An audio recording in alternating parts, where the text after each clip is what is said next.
गांव के किनारे स्थित एक पुराना मंदिर था, जहां एक तपस्वी साधु स्वामी रुद्रा रहते थे। उनका जीवन सादगी, तप और त्याग में बसा था और उनकी विद्वता और आचरण की चर्चाएं पूरे गांव में थीं। गांव वाले उनके पास अपनी समस्याओं का समाधान पूछने आते थे और वे हमेशा शांति और धैर्य की बात करते थे। इसी गांव में एक विधवा महिला सुरभि रहती थी। वह लगभग 30 साल की थी और कुछ साल पहले अपने पति को एक दुर्घटना में खो चुकी थी। सुरभि बेहद सुंदर थी। उसकी बड़ी बड़ी आंखें और सरल चेहरे ने लोगों को आकर्षित किया था, लेकिन उसने कभी अपनी मर्यादा को तोड़ा नहीं। एक दिन सुरभि अपनी समस्या लेकर मंदिर आई। उसके पास जमीन थी जिस पर कुछ लोग कब्जा करने की कोशिश कर रहे थे। वह परेशान थी और समझ नहीं पा रही थी कि उसे क्या करना चाहिए। उसने स्वामी रुद्रा से मदद मांगी।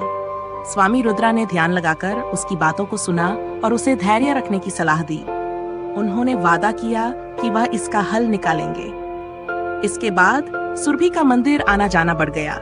वह मंदिर में सेवा करने लगी, साफ सफाई करती और साधु के लिए भोजन बनाकर लाती। दोनों के बीच बातचीत का सिलसिला धीरे धीरे बढ़ने लगा। साधु ने हमेशा अपने जीवन में ब्रह्मचर्य का पालन किया था, लेकिन सुरभि की उपस्थिति ने उनके मन को विचलित करना शुरू कर दिया। सुरभि भी साधु की बातों और उनके व्यक्तित्व से प्रभावित हो चुकी थी और उसे अजीब सा आकर्षण महसूस होने लगा था। एक दिन जब मंदिर में कोई और नहीं था, सुरभि ने साधु से कहा, स्वामी जी, मुझे नहीं पता क्यों, लेकिन जब मैं आपके पास होती हूँ तो मुझे एक अजीब सी शांति मिलती है। साधु कुछ क्षण चुप रहे और फिर बोले, यह तुम्हारा भक्ति भाव है बेटी। लेकिन उस रात साधु को नींद नहीं आई।